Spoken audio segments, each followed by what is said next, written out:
நம்ம இன்றைக்கி பார்க்க போகிறது சிறகடிக்க ஆசை. நம்ம சேனலை ஃபாலோ பண்ணுங்கள், சப்ஸ்கிரைப் பண்ணுங்கள். இன்றைக்கி சிறகடிக்க ஆசையில் என்ன நடக்குது அப்படின்னு பார்த்தீங்கன்னா, கிறிஸ் வந்து அம்மா என் கூடயே தீபாவளிக்கு இருங்கம்மா அப்படின்னு சொல்லிட்டு ரொம்ப கெஞ்சி கேட்டதுனால உடனே ரோஹிணி வந்து சரி உன் கூட இருக்கிறதுக்கு நான் ட்ரை பண்ணுறேன் அப்படிங்கிற மாதிரி வந்து ரோஹிணி வந்து கிறிஸ்கிட்ட சொல்கிறாங்க. அந்த டைம் பார்த்திங்கன்னா உடனே ரோஹிணி வந்து வீட்டில் ஏதாவது பொய் சொல்லிட்டுதே வரணும் அப்படிங்கிற மாதிரி யோசிச்சுட்ருக்காங்க.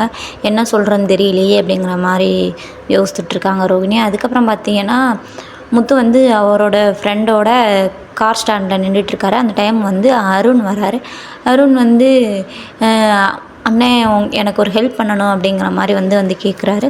கேட்கவும் சொல்லுடா தம்பி என்ன ஹெல்ப் பண்ணணும் அப்படின்னு சொல்லிட்டு முத்து கேட்கல, இல்லைண்ணே தூரத்துக்கு சொந்தக்காரவங்க வந்திருக்காங்க, அவங்க வந்து ஊரெல்லாம் சுற்றி பார்க்கணுமா, ஒரு மெடிக்கலுக்காக வந்திருக்காங்களாண்ணே, நீங்கள் கூடயே இருந்து கொஞ்சம் பார்த்துக்கங்க, நான் வந்து கொஞ்சம் வெளியில் போகிற மாதிரி இருக்குண்ணே வேலை விஷயமா அப்படிங்கிற மாதிரி வந்து சொல்கிறாரு.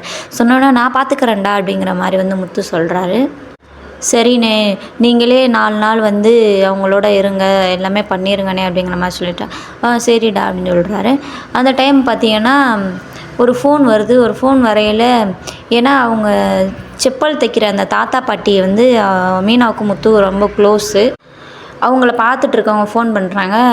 அண்ணா இந்த மாதிரி தாத்தா பாட்டிக்கு ரொம்ப முடியலை அப்படிங்கிற மாதிரி சொல்லலாம், பாட்டிக்கு தான் ரொம்ப சீரியஸாக இருக்குது அப்படிங்கிற மாதிரி வந்து சொல்கிறாரு.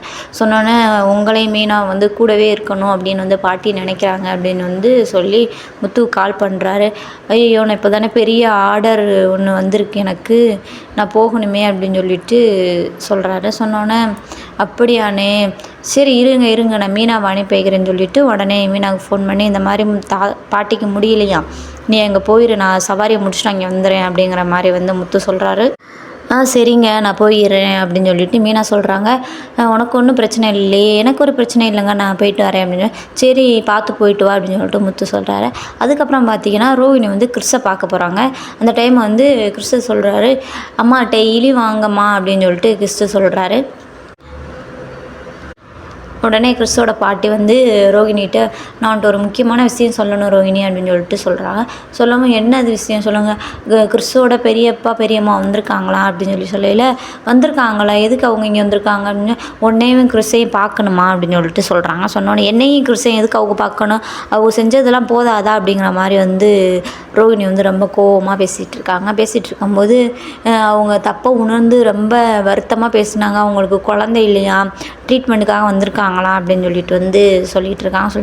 அவங்களால நான் பார்க்க முடியாது அப்படிங்கிற மாதிரி வந்து ரோஹிணி வந்து சொல்லிகிட்டு இருக்காங்க. நான் உன் நம்பரையும் கொடுத்துருக்கேன், யாரை கேட்டு நீ கொடுத்த, என் வாழ்க்கையை கெடுத்தது பத்தலையா அப்படிங்கிற மாதிரி வந்து ரோஹிணி வந்து அவங்க அம்மாவை திட்டுறாங்க. நான் செஞ்சது தப்பு தாண்டி, உன் வாழ்க்கையை எனக்கு எடுத்துட்டேன், தப்பு தான், அதுக்கு 1000 முறை மன்னிப்பு கேட்டுட்டேன், இப்போவும் என்னை மன்னிச்சிருன்னு சொல்லிட்டு அவங்க அம்மா சொல்லிகிட்டு இருக்காங்க.